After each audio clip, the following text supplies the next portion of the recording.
একদিন হাটে হাঁটতে গিয়ে চোখে পড়ে এক পুরনো বরফ চাপানো যন্ত্র দেখলাম। অনেকেই পাশ কাটিয়ে গেলেও আমি দাঁড়িয়ে গেলাম, জানি না কেন, কিন্তু মনে হলো ওটা আমার কিছু ছিল।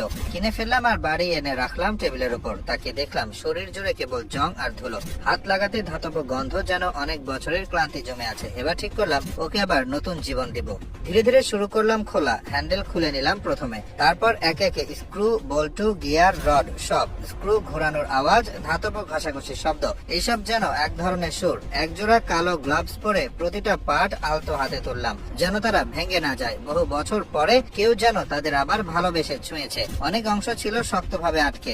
WD-40 ছিটিয়ে ধৈর্য নিয়ে আলগা করলাম। কোনো বল প্রয়োগ করিনি। এটা শুধু একটা যন্ত্র না, এটা অনেক বছরের ঘুমন্ত স্মৃতি। যন্ত্রটা খুলে যখন এক একটা পার্টস টেবিলে সাজিয়ে রাখলাম, তখন মনে হলো এক মৃত দেহকে ধাপে ধাপে জীবনের পথে ফিরিয়ে আনছি। এরপর আনলাম এক নতুন হাতিয়ার, সান ব্লাস্টার। সেটার বাক্স খুলে মেশিনটা বের করলাম। ধাতব বালু দিয়ে ভরলাম রিজার্ভয়ার। তারপর যন্ত্রটা খুললাম। শোষর শব্দে বালু ছুটে চললো ধাতব অংশের দিকে। চোখের সামনে ময়লা আর মরিচা উঠে যাচ্ছে। ভেতর থেকে ধাতব দীপ্তি বের হচ্ছে। মনে হচ্ছিল যেন পুরনো মুখে ধুয়ে দিচ্ছি কাদা আর অশ্রু। ছোট পার্টস গুলো দিলাম ভাইব্রেটরি ট্রামলারে। 2 দিনের জন্য ঘুরবে, ধুয়ে মুছে চকচকে হবে। অন্যদিকে বড় অংশগুলো পরিষ্কার করে মুছে মুছে শুকাতে দিলাম। কিছু কিছু অংশে ছিল ক্ষয় আর ফাটল। এক জায়গায় দেখি একটি ভাঙা অংশ, সেটা ঠিক করতে লাগবে ওয়েল্ডিং। আমি ইলেকট্রোড ধরে সেই ভাঙা অংশ জোড়া দিলাম আগুন আর স্পার্কের মধ্য দিয়ে। ভেতরে ভেতরে ভাবছিলাম, ভেঙে পড়া মানুষকেও তো এমন জোড়া লাগাতে হয়। ওয়েল্ডিং শেষ করে গ্রাইন্ডার দিয়ে মসৃণ করলাম। তারপর লাগালাম পলিয়েস্টার পুটি। ছোট ছোট গর্ত, দাগ মুছে ফেলতে। সবকিছুই সুন্দরভাবে সমান করে ফেললাম, যাতে রং করার সময় একটু বেমানান না লাগে। রং করার সময় স্প্রে গান দিয়ে টেনে নিলাম আগুন রঙা লাল। যন্ত্রটার শরীরে যেন আগুনের মতো প্রাণ ফিরে এলো। প্রতিটি শ্বাসে অনুভব করছিলাম এই লোহা আর জংয়ের খোলসটার ভেতরে লুকিয়ে আছে এক নতুন সম্ভাবনা।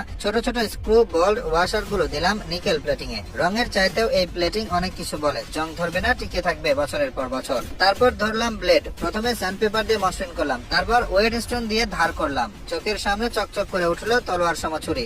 শেষ ধাপে আগুনে গরম করে তেলতেলে কড়াইতে চুবিয়ে দিলাম, শক্তি আর স্থায়িত্বের প্রতীক হিসেবে।